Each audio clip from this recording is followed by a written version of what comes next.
Hello बच्चों, तो आज हम लोग वेव ऑप्टिक्स का लेक्चर 5 पढ़ने जा रहे हैं, जिसमें हम लोग पढ़ेंगे types of interference of light, जिसमें कि कंस्ट्रक्टिव इंटरफेरेंस है, डिस्ट्रक्टिव इंटरफेरेंस है। बहुत ही हाईलाइटेड टॉपिक होता है। कोई भी एग्जाम आप ले लो, चाहे वो आप बोर्ड्स का ले लो, नीट ले लो, जेई ले लो, आईआईटी ले लो, कोई भी, हर एग्जाम में इस पर सवाल पूछे ही जाते हैं। अगर वेव ऑप्टिक्स से सवाल पूछा गया तो इतना ज़्यादा इंपॉर्टेंस है। लेकिन इस लेक्चर को देखने से पहले हमें लेक्चर 4 देखा हुआ होना बहुत ज़रूरी है, क्योंकि लेक्चर 4 में हमने पढ़ा है कि इंटरफेरेंस ऑफ लाइट क्या होता है। तो अगर हमें इंटरफेरेंस के बारे में पता होगा तभी तो जाकर हम लोग टाइप्स ऑफ इंटरफेरेंस समझ पाएंगे। इसीलिए जो भी बच्चे लेक्चर 4 नहीं देखे हैं तो सबसे पहले लेक्चर 4 देख लीजिएगा बेटा, तभी जाकर के ये लेक्चर समझ में आएगा। नहीं तो जैसे अभी शुरू ही करूंगा ना, पता नहीं चलेगा कि क्या हो रहा है, क्योंकि ये कंटिन्यूड लेक्चर, ठीक, कॉन्सेप्ट्स इंटरलिंक्ड है एक दूसरे से। तो अगर नहीं देखे तो बस यूट्यूब में टाइप करना interference of light physics links, ठीक, और वो लेक्चर देख लेना, या interference of light lecture 4 physics links, ऐसे करके यूट्यूब में सर्च कर लिया करो, ठीक।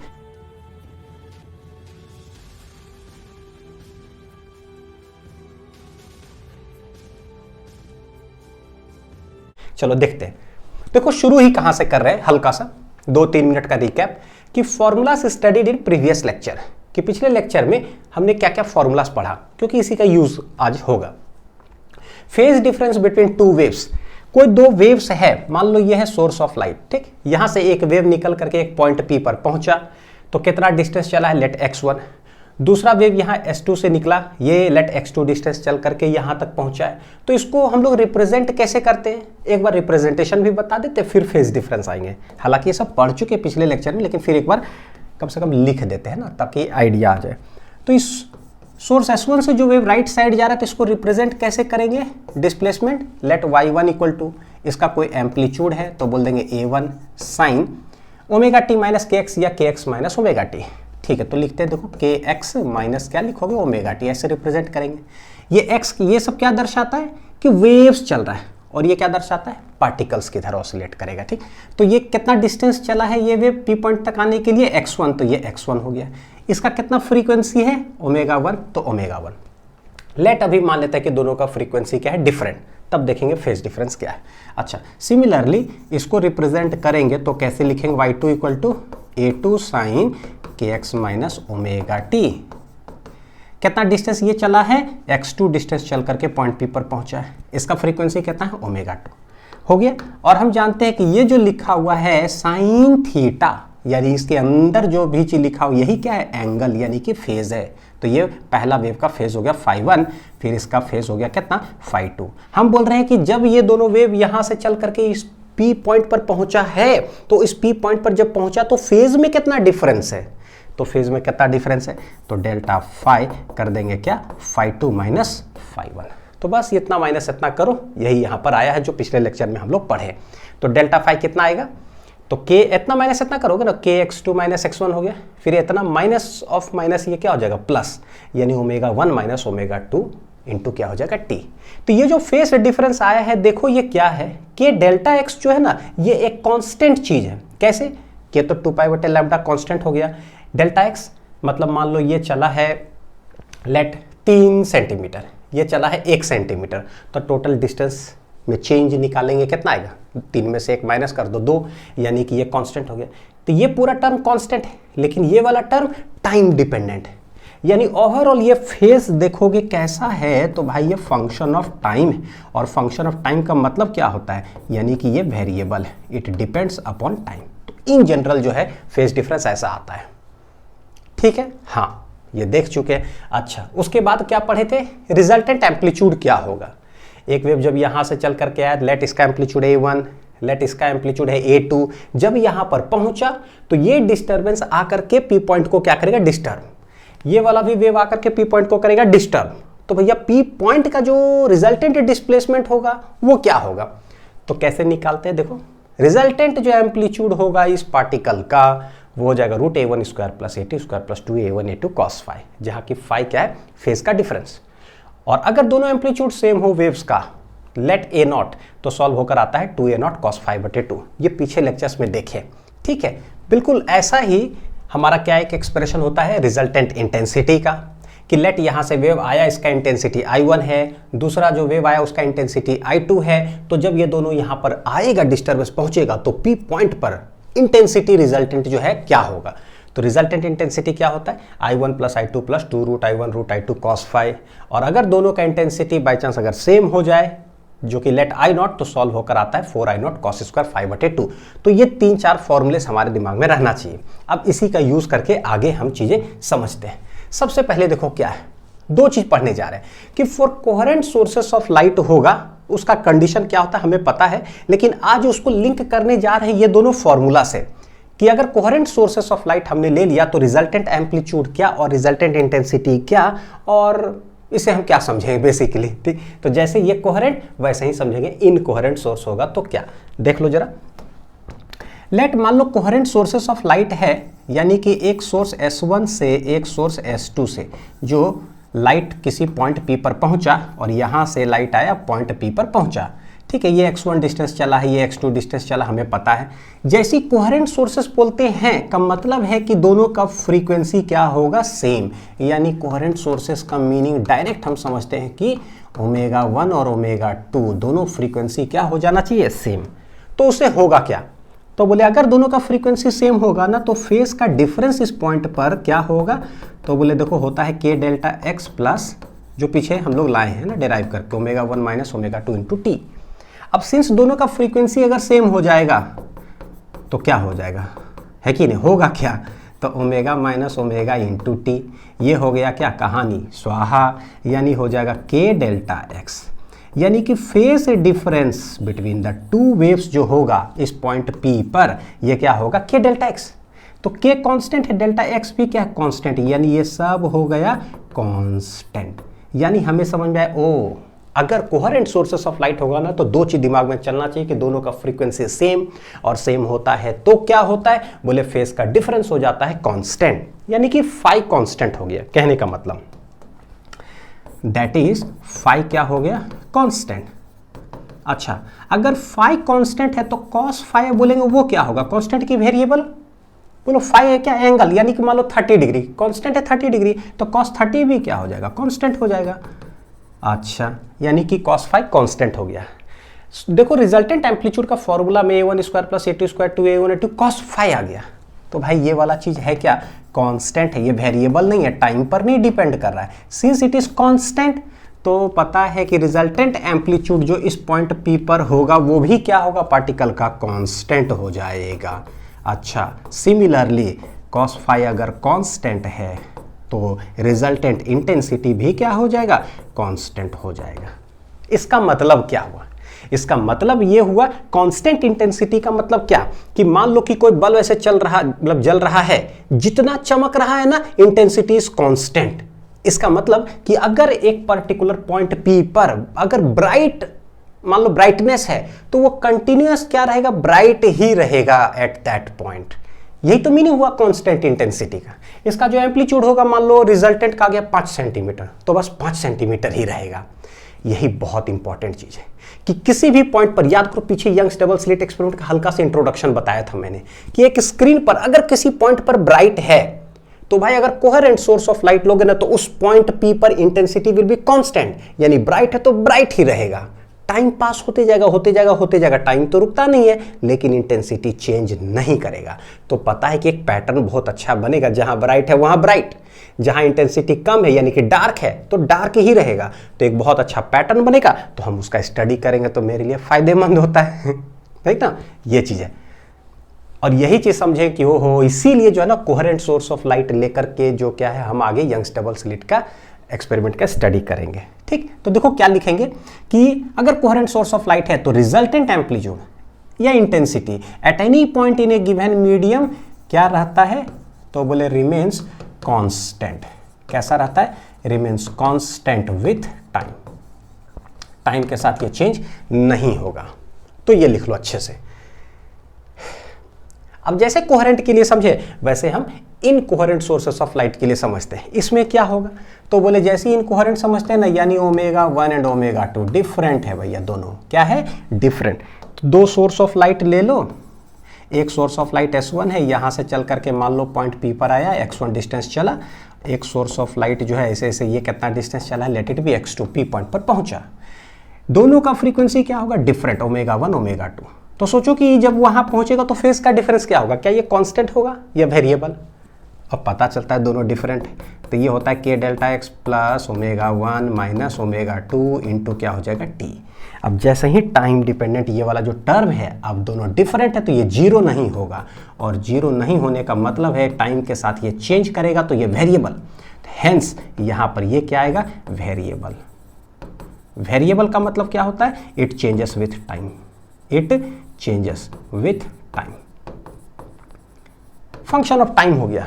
यानी कि हर इंस्टेंट पर टाइम देखो 1 second 2 second 3 second 4 second 5 second continuously रखते जाओ टाइम। ये 5 भी क्या होता जाएगा, चेंज करते जाएगा चेंज करते जाएगा चेंज करते जाएगा।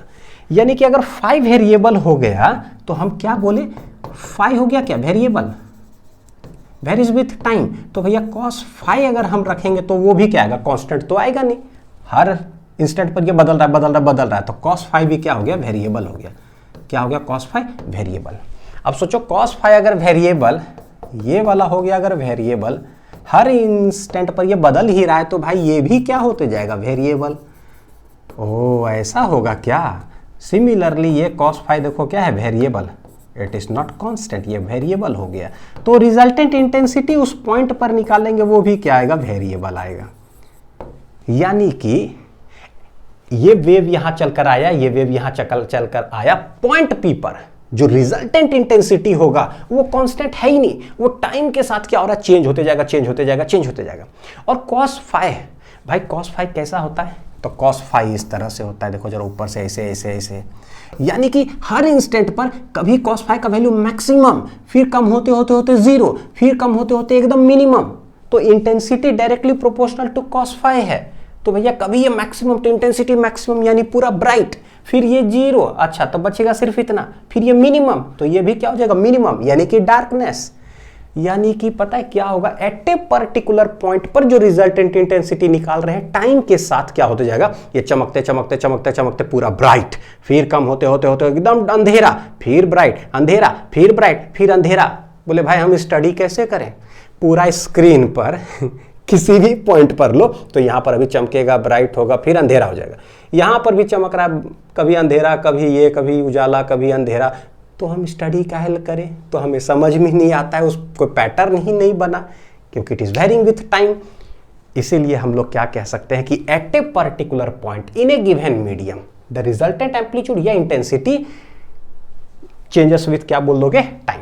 तो देखो क्या बोले, resultant amplitude and intensity at any point in a given medium does not remain constant, यानी बोलो क्या, चेंजेस विथ क्या है, टाइम, टाइम के साथ क्या है, चेंज होते चला जाएगा। तो आई होप कि अब मीनिंग समझ में आता है। जैसे ही बोलेगा ना इनकोहेरेंट सोर्स, समझ आना हो एक ही पॉइंट पर ब्राइटनेस डार्कनेस ब्राइटनेस डार्कनेस होते रहेगा, जिसका कोई मतलब नहीं बनता है। लेकिन इस पर बेस्ड एक बहुत अच्छा क्वेश्चन है जो पूछा गया है ऑलरेडी जेईई मेंस में और आईआईटी में भी। तो आई होप कि उसको अगले लेक्चर में हम लोग करेंगे, क्योंकि यंग्स डबल स्लिट एक्सपेरिमेंट जब आएगा ना ब्राइटनेस डार्कनेस, तो देखें कि इनकोहेरेंट सोर्स ले लेंगे तब क्या होगा, तो वहां पर इंक्लूड करूंगा। ठीक, चलो अच्छे से समझ में आ गया, बहुत बढ़िया से। तो दो तरह का इंटरफेरेंस होता है, एक को हम लोग बोलते हैं कंस्ट्रक्टिव इंटरफेरेंस, एक को बोलते हैं डिस्ट्रक्टिव इंटरफेरेंस। नाम से ही हमें पता चलता है कि दो वेव आता होगा, इस तरह से मिलता होगा ना कि कंस्ट्रक्ट हो जाता होगा। कंस्ट्रक्ट होने का मतलब होता है बिल्डिंग बन जाना, तो ये अच्छी बात होता है, हमारा घर बन जाता है।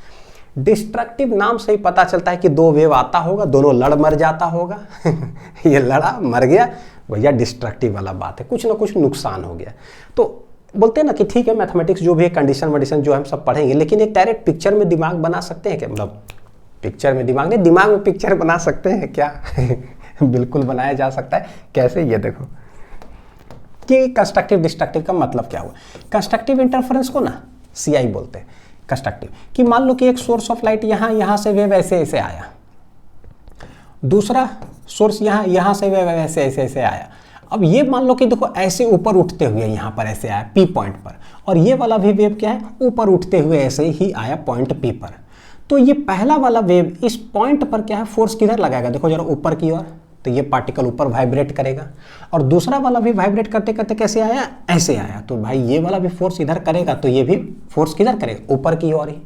यानी कि मान लो इसका एम्पलीट्यूड है, समझाने के लिए बता रहा हूँ 5 सेंटीमीटर, और इसका एम्पलीट्यूड है 3 सेंटीमीटर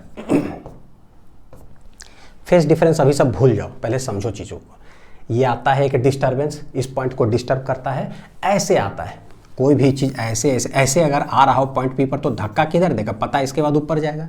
दूसरा भी वेव आकर के ऐसा ही आए पॉइंट पी पर तो ये भी धक्का किधर देगा, ऊपर की ओर। तो ये 5 ये 3 दोनों सेम डायरेक्शन में धक्का दे रहा है, तो भैया रिजल्टेंट कितना डिस्प्लेसमेंट हो जाएगा पार्टिकल का, तो 5 + 3 कितना हो जाएगा 8। तो ये क्या है, कंस्ट्रक्टिव इसी को बोलते हैं, क्योंकि दोनों कैसा है देखो सेम फेज में है। सेम फेज कैसे पता चलता है, तो पिछला लेक्चर में हम पढ़े कि अगर दोनों ये भी ऐसे आ रहा है ये भी ऐसे आ रहा है, इसका मतलब देखो इसी पॉइंट पर देखोगे तो दोनों कैसा है, सेम फेज में है। ये कितना है, सेम फेज में, ऊपर ऊपर की ओर सेम डायरेक्शन है। तो जब सेम फेज में पार्टिकल पर वेव्स अगर आकर इंटरफेयर करता है तो रिजल्टेंट एम्पलीट्यूड देखो क्या हो जाता है, हम कहेंगे कि मैक्सिमम हो गया। क्या हो गया, मैक्सिमम। तो यहाँ पर रिजल्टेंट जो हो जाएगा वो हो जाएगा कितना, 5 + 3 8 सेंटीमीटर। तो बस हमें इतना समझ में आया कि जो भी रिजल्टेंट होगा ना वो होगा कैसा, मैक्सिमम हो जाएगा। क्या हो जाएगा, मैक्सिमम। अच्छा, इंटेंसिटी होता है डायरेक्टली प्रोपोर्शनल टू एम्पलीट्यूड का स्क्वायर। अगर ये वाला एम्पलीट्यूड हो रहा है किसी पॉइंट पर मैक्सिमम, तो इंटेंसिटी भी कैसा होगा, मैक्सिमम। यानी कि रिजल्टेंट एम्पलीट्यूड मैक्सिमम है तो भैया रिजल्टेंट इंटेंसिटी भी होने जा रहा है मैक्सिमम। और अगर मैक्सिमम हो गया तो इसका मतलब क्या है, उस जगह पर कैसा बनेगा, ब्राइटनेस बनेगा। कैसा बनेगा, ब्राइटनेस। तो हमें पता चलता है कि अच्छा कंस्ट्रक्टिव अगर इंटरफेयर करेगा दोनों वेव्स तो एम्पलीट्यूड मैक्सिमम इंटेंसिटी मैक्सिमम, तो उस जगह पे बनेगा ब्राइटनेस। तो जो पैटर्न बनता है ना अल्टरनेट ब्राइट डार्क, जो उसको हम लोग फ्रिंजेस बोलते हैं, bright fringe, dark fringe, bright fringe, dark fringe. तो जहां जहां पर ब्राइट फ्रिंज बन रहा है का मतलब है क्या, कि वेव्स एक स्लिट से चल के आता होगा, दूसरे भी स्लिट से चल के आता होगा, दोनों इंटरफेयर करता होगा इस तरह से, सच दैट पार्टिकल को एक ऊपर धक्का देता है तो दूसरा वाला भी ऊपर धक्का देता है, या एक पार्टिकल नीचे धक्का दिया तो दूसरा वाला भी नीचे ही धक्का दिया, सच दैट नीचे 5 + 3 क्या हो गया, नीचे ही 8 मैक्सिमम। ये इसका मीनिंग हुआ कंस्ट्रक्टिव का। आई होप कि बहुत अच्छा से क्लियर हो रहा होगा। ठीक, दूसरा बताता हूं, डिस्ट्रक्टिव इंटरफेरेंस का मतलब क्या हो गया, लड़ जाता होगा, मर जाता होगा। मान लो एक सोर्स ऑफ लाइट S1, यहां से ये वेव ऐसे चल करके इस पॉइंट पर ना मान लो पहुंचा यहां ऐसे, तो ये उसको धक्का देगा देखो किधर, ऊपर की ओर, और इसका एम्पलीट्यूड है मान लो 5 सेंटीमीटर, तो ये दिया 5 सेंटीमीटर ऊपर धक्का। ठीक, अब S2 उदाहरण के लिए बता रहा हूं, लेट देखो ये ऊपर से ऐसे शुरू हुआ ना, ऊपर से, लेट ये जो है ना नीचे से ऐसे ऐसे ऐसे ऐसे गया, ऐसे आ रहा है, ऐसे मैंने थोड़ा सा पार्टिकल ऊपर है ना, ऐसे ऐसे ऐसे, तो देखो ऐसे करके ये इधर आ रहा है। ये ऐसे आने का मतलब क्या है कि ये इसको धक्का देगा, अब किधर, नीचे की ओर जाओ। मान लो इसका भी एम्पलीट्यूड कितना है, 5 सेंटीमीटर ही है। कितना है, 5 सेंटीमीटर। तो देखो ये शुरुआत किधर हुआ, ऊपर से शुरू हुआ, और ये किधर से शुरू हुआ, नीचे से। इससे हमें ये पता चल जाता है, याद है इनिशियल फेज डिफरेंस बताए थे, ये किधर से शुरू हुआ, ऊपर से, और ये किधर से शुरू हुआ, नीचे से। तो पहला वाला शुरू हुआ ऊपर से S1 का जो वेव है, और दूसरा वाला का शुरू हुआ नीचे से, यानी कि दोनों के बीच में फेज का जो डिफरेंस है वो कितना एंगल है, पाई, 180 डिग्री। और इसको हम लोग क्या बोलते हैं भैया, उल्टा। उल्टा का मतलब है ये आउट ऑफ फेज है, ये क्या है, ये आउट ऑफ फेज है। और उधर जो था एक ऊपर दूसरा भी ऊपर, तो उसको बोल देंगे इन फेज। कैसा था ये वाला, कहीं लिखे है क्या, यानी इन फेज में है का मतलब क्या बोल दोगे, सेम फेज में। ये इन फेज है, या फिर इसको बोलते हैं सेम फेज में है, एक ऊपर तो दूसरा भी ऊपर है। तो कंस्ट्रक्टिव इन फेज में होता है या सेम फेज में होता है। अच्छा, डिस्ट्रक्टिव में हम कह रहे हैं कि भैया आउट ऑफ फेज, एक ऊपर एक नीचे। तो ऊपर से शुरू हुआ था, ठीक है, ऊपर की ओर मान लो फोर्स करा तो ऊपर 5 सेंटीमीटर ये जाएगा। दूसरा वाला का भी एम्पलीट्यूड लेट 5 है, ये नीचे से शुरू हुआ तो ये नीचे मान लो फोर्स कर रहा है 5 सेंटीमीटर। तो सोचो इस जगह का रिजल्टेंट डिस्प्लेसमेंट क्या हो गया, 0। ये बोलता है 5 ऊपर जाओ, दूसरा वाला बोलता है 5 नीचे जाओ, तो भैया ये जाएगा कहाँ, कहीं नहीं जाएगा। तो रिजल्टेंट एम्पलीट्यूड क्या हो गया, 0। अब एम्पलीट्यूड ही 0 हो गया, कहानी खत्म। ब्राइटनेस क्या होगा, कहानी खत्म। रिजल्टेंट एम्पलीट्यूड है ही नहीं भैया, कुछ रहेगा एम्पलीट्यूड तब तो कुछ ब्राइट होगा, है ही नहीं, तो नहीं है तो कहानी खत्म, अंधेरा हो जाएगा। क्या हो जाएगा, अंधेरा। अब ये बेसिक अंडरस्टैंडिंग समझा रहा हूं कि डिस्ट्रक्टिव इंटरफेयर का मतलब क्या हुआ। दोनों इस तरह से इंटरफेयर किया कि मर गया, 0 हो गया। अब intensity directly proportional to amplitude square. भैया यही अगर हो गया मेरा कितना, 0, तो रिजल्टेंट इंटेंसिटी भी क्या हो जाएगा, 0। यानी कि यहां पर बनेगा कैसे, तो हम लोग सीधा बोल देंगे डार्कनेस। क्या बोल देंगे, डार्कनेस। तो ये ऐसे बोल सकते हो कि एम्पलीट्यूड क्या होता है, रिजल्टेंट मिनिमम, एकदम सबसे कम। ठीक है, तो अगर ये भी मिनिमम अगर हो गया मान लो, तो इंटेंसिटी भी कैसा हो जाएगा, मिनिमम। और वेव्स होता कैसा है, आउट ऑफ फेज में होता है, तो फेज डिफरेंस कितना होगा, पाई।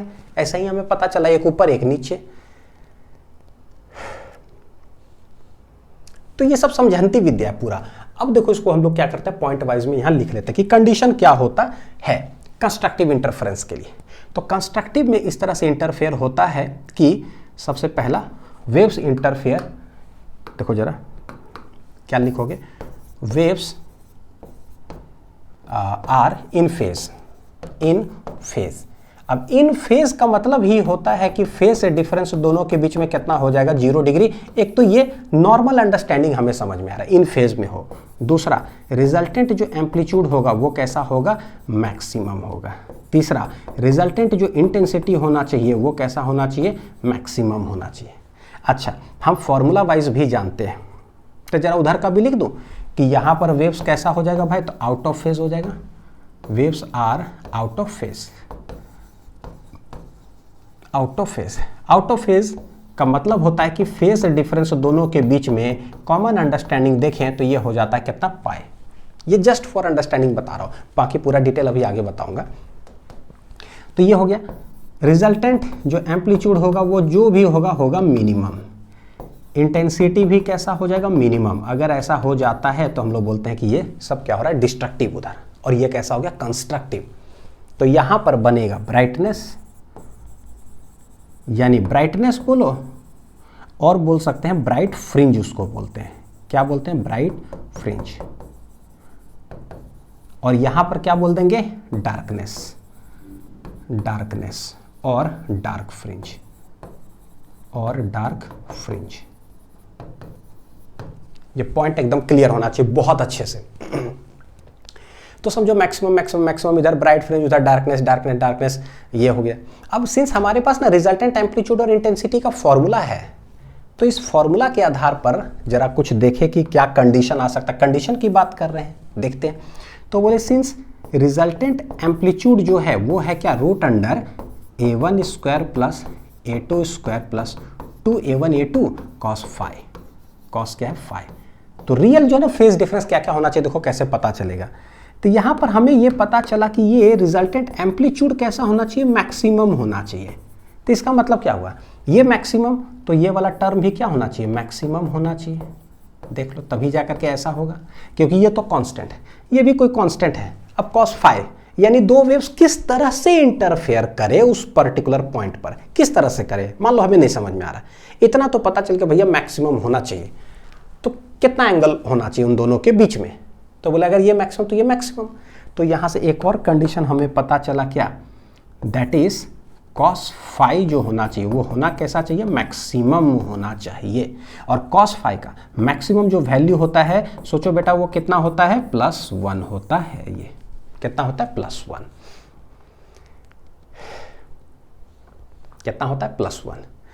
जैसे हमें रिजल्टेंट एम्पलीट्यूड के साथ समझ में आया, उसी तरह से हमें रिजल्टेंट इंटेंसिटी के भी साथ समझ में आ जाएगा कि I1 + I2 + 2 √I1 √I2 और कितना होता है, cos फाई, cos फाई। तो सिंस ये वाला होना चाहिए मेरा मैक्सिमम इंटेंसिटी, तो ये वाला भी देखो क्या हो जाएगा, मैक्सिमम हो जाएगा। यानी अगेन यहां से आ रहा है क्या, cos फाई मैक्सिमम ही होना चाहिए, और मैक्सिमम होता कितना है, +1। तो चाहे रिजल्टेंट एम्पलीट्यूड से समझो, चाहे रिजल्टेंट इंटेंसिटी से समझो, ये सब हो गया, इसका मीनिंग हो गया कंस्ट्रक्टिव इंटरफेरेंस। कि दो वेव्स जाएंगे, एक S1 से एक S2 से, किसी पॉइंट पर किसी मीडियम में इस तरह से इंटरफेयर करेंगे कि सच दैट ये मैक्सिमम हो जाए, AR मैक्सिमम हो जाए, IR मैक्सिमम हो जाए, या इन फेज में दोनों चले जाए, तो भैया हम उसको बोलते हैं कि दोनों कंस्ट्रक्टिव इंटरफेरेंस किया। इन फेज का मतलब क्या होता है, मान लो मैंने बोला, साउंड में समझो, मैंने बोला हेलो, एक और बोला हेलो, तो दोनों मिल करके ना हेलो ये हो गया इन फेज।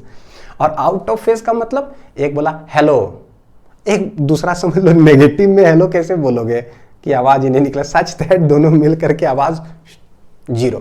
कभी नहीं देखते कि, हालांकि अब नहीं होता ऐसा, लेकिन पुराने ज़माने में थोड़ा सा पीछे चले जाओ तो मम्मी पापा से ऐसा पूछना, जो नहीं ब्लैक एंड वाइट टीवी वगैरह होता था, ठीक, तो वो घर में चल रहा है, बारिश स्टार्ट हुआ मान लो, तो देखे भैया टीवी का क्या ना आवाज़ ही चला गया।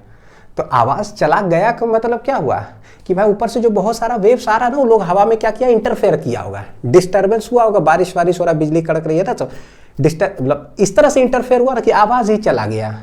तो उस समय नहीं समझ में आता था, पता चलता कि भैया डिस्ट्रक्टिवली इंटरफेयर कर गया होगा। एक का एम्पलीट्यूड मान लो +5, तो भैया नीचे -5 0 हो गया होगा, जिसके कारण आवाज़ खत्म हो जाता था। तो टीवी के ऊपर ऐसा करते थे, ढक ढक ढक ढक ढक, कुछ खटखट हिलता था ऐसे, तो फिर आ जाता था।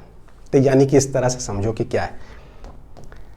तो सिमिलरली इधर भी देखो जरा क्या है, एकदम उसी तरह से हम लोग लिख सकते हैं कि रिजल्टेंट एम्पलीट्यूड जो होता है cos phi पर डिपेंड करता है। तो उधर क्या होना चाहिए, ये होना चाहिए मिनिमम। पहले तो हम जानते हैं कि ये मिनिमम कब होगा, जब cos phi मिनिमम होगा। यानी कि यहाँ बोले सिंस ए आर मिनिमम होना चाहिए, तो डायरेक्ट लिख देता हूँ, दैट इज cos phi भी क्या होना चाहिए, मिनिमम होना चाहिए। और मिनिमम cos phi का वैल्यू कितना होता है, -1 होता है कि नहीं। सिमिलरली रिजल्टेंट इंटेंसिटी भी कैसा होना चाहिए, मिनिमम होना चाहिए। तो बोलेंगे भाई वहाँ से फिर वही चीज़ है, दैट इज cos phi फिर से क्या हो, मिनिमम हो, और मिनिमम वैल्यू कितना होता है, -1 होता है। ये तो ये सब कंडीशन है, ये मिनिमम तो वो भी मिनिमम। तो ठीक है, अब cos phi +1 होगा तो phi का वैल्यू क्या क्या होगा, तो पूरे अच्छे से डिटेल समझेंगे। एक कॉमन अंडरस्टैंडिंग तो पता चला भाई, यहाँ 0 डिग्री होना चाहिए, उधर 180 डिग्री होना चाहिए, तब ये इन फेज वो आउट ऑफ फेज हो जाता है। अच्छा आप जरा आ जाओ, सेकेंड अथी समझते हैं, कंस्ट्रक्टिव और डिस्ट्रक्टिव का। एम्पलीट्यूड एंड इंटेंसिटी कंस्ट्रक्टिव होगा तो क्या, तो बोले कि since in constructive interference CI cos phi जो होता है ना, उसका वैल्यू कैसा होता है, मैक्सिमम होता है, जिसका होना चाहिए वैल्यू +1, हमें पता है। तो रिजल्टेंट एम्पलीट्यूड का जो फॉर्मूला होता है वो क्या होता है, सॉल्व करते हैं, पूरा मैथमेटिकल है ये, a1 square + a2 square + 2a1 a2 cos phi, याद हो गया, वेक्टर वाला ही फॉर्मूला है ना। अब cos phi का वैल्यू रख दो +1, तो रख देते हैं +1, तो रखो +1, क्या हो जाएगा भाई, तो a1 square + a2 square + 2a1 a2 cos phi क्या लिख देंगे, +1। तो ये होगा क्या, +1 का मतलब क्या, 1, तो a square + b square + 2ab, ये बन क्या जाएगा, a + b का होल स्क्वायर, क्या बन जाएगा, तो ये बन जाएगा a + b का होल स्क्वायर। अब ये रूट के अंदर है, ये होल स्क्वायर है, ये दोनों क्या हो जाएगा, कैंसल आउट हो जाएगा, तो बचेगा क्या मेरे पास, a1 + a2, क्या बचेगा, a1 + a2। क्लियर है, नहीं रूट है स्क्वायर है का मतलब क्या, कि जैसे x स्क्वायर हो ऐसे रूट होता है, इसका मतलब क्या होता है, x स्क्वायर तो है, रूट का मतलब होता है पावर हाफ, ये दोनों चल जाएगा, तो बचेगा क्या मेरा x, वही चीज़ है मैंने लिखा। तो यानी रिजल्टेंट एम्पलीट्यूड क्या होगा, a1 + a2, और यही रिजल्टेंट एम्पलीट्यूड क्या है, तो बोले कि भाई कंस्ट्रक्टिव इंटरफेरेंस में ना ये होता है मैक्सिमम। cos phi अगर मैक्सिमम है तो रिजल्टेंट एम्पलीट्यूड भी क्या होगा, मैक्सिमम होगा। इसका मतलब जो ये मेरा आंसर आया है, क्या आया है सोच रहे हो, cos phi कैसा होना चाहिए, मैक्सिमम होना चाहिए, तो भैया ये वाला भी क्या होगा, मैक्सिमम होगा, यानी रिजल्टेंट एम्पलीट्यूड भी मैक्सिमम होना चाहिए, तो ये AR क्या आया, मैक्स आया है। तो जब बोले कंस्ट्रक्टिवली इंटरफेयर कर रहा है दो वेव्स, तो क्या होगा, तो a1 + a2। सिमिलरली जैसे कि हम लोग ये AR के लिए पढ़े ना, रिजल्टेंट इंटेंसिटी का देखते हैं जरा, इसका क्या होगा। तो रिजल्टेंट इंटेंसिटी होता है सिंपल, कोई रूट में नहीं, I1 + I2 + 2√I1 √I2 cos phi। तो अभी हम देखें कि भाई कंस्ट्रक्टिव इंटरफेरेंस में ना ये cos phi का जो वैल्यू कैसा होना चाहिए, मैक्सिमम होना चाहिए। तो भैया रिजल्टेंट इंटेंसिटी भी कैसा होगा, मैक्सिमम होगा, है ना। निकाल लो भाई सॉल्व करके, तो ये आएगा I1 + I2 + 2√I1 √I2 cos phi का मैक्सिमम वैल्यू होता है 1। तो ये कैसा आ रहा है, ये तो a square + b square + 2ab जैसा लग नहीं रहा है, लेकिन ये लग रहा है 2ab है, यानी a कैसा लग रहा है, √1। तो बोलते हैं कि भाई तुम जो है ना, क्या रूट मतलब I1 को मैं ऐसा लिख सकता हूँ, √I1 का होल स्क्वायर, ज़बरदस्ती बना रहा हूँ क्योंकि मेरे पास 2ab जो है ना, a है रूट में, तो बोलते हैं एक काम करो रूट ए का स्क्वायर ऐसा कुछ कर देते हैं, तो प्लस I2 को क्या लिख देते हैं रूट I2 का होल स्क्वायर, सच दैट ये बन गया ए स्क्वायर, ये बन गया B square plus 2 root I1 root I2।